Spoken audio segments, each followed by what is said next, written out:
In the day's other news, the White House has a new reason for why President Trump fired James Comey as FBI director. In his Fox News interview last night, presidential lawyer Rudy Giuliani said it was, quote, because Comey would not say that he, Trump, wasn't a target in the Russia investigation. This is at least the third explanation that the president and his aides have given for firing Comey. Iran's foreign minister insisted today that his government will not agree to any changes in the 2015 nuclear deal. In a YouTube video, Javad Zarif dismissed President Trump's demands that European leaders fix the agreement. Let me make it absolutely clear once and for all. We will neither outsource our security, nor will we renegotiate or add on to a deal we have already implemented in good faith. The U.S. has consistently violated the agreement, especially by bullying others from doing business with Iran. President Trump is weighing whether to recertify Iran's compliance with the agreement or end U.S. sanctions relief by May 12th. The Trump administration stayed mum today on whether U.S. special forces are helping Saudi Arabia battle rebels in Yemen. The New York Times reported that about a dozen Green Berets are inside Saudi Arabia, helping to locate and destroy rebel missiles being fired at Saudi cities. The report said there's no indication that the commandos have actually crossed into Yemen. A fierce rainstorm roared through northern and western India overnight, killing more than 90 people. Some 160 others were injured. The deluge brought winds of 80 miles an hour that blew down trees and destroyed homes.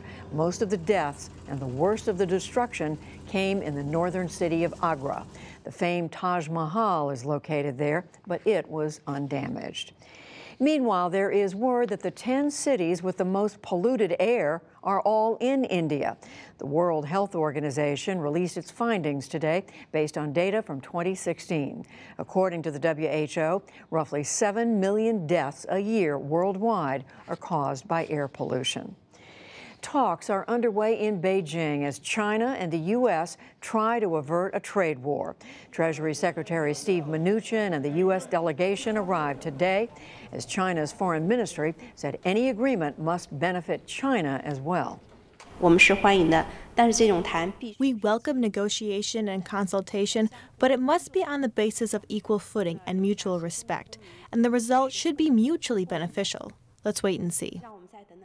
The talks will continue through tomorrow with a focus on technology, trade, and tariffs. Back in this country, the U.S. military is now investigating the crash of a Puerto Rican National Guard plane that left 9 airmen dead. The aging C-130 Hercules nosedived into a highway near Savannah, Georgia yesterday, just after taking off for Arizona. It was to be its final flight before the aircraft was retired. Officials say the plane was at least 40 years old. In Arizona, teachers are set to end their 6-day strike after scoring a major victory.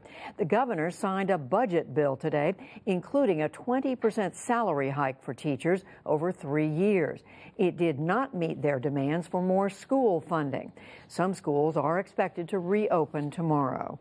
The Motion Picture Academy today expelled Bill Cosby after his conviction for drugging and sexually assaulting a woman. At the same time, the organization expelled director Roman Polanski. He fled the United States 40 years ago after pleading guilty to drugging and having sex with a 13-year-old girl. And on Wall Street, upbeat economic data rescued stocks from an early swoon. The Dow Jones Industrial Average dropped nearly 400 points initially, but ended up 5 points up and closed at 23,930. The Nasdaq fell 12 points and the S&P 500 slipped 6. Still to come on the NewsHour, former CIA Director Michael Hayden on the agency under the Trump administration. On this National Day of Prayer, what is behind Christian evangelicals' strong support for the president, and much more.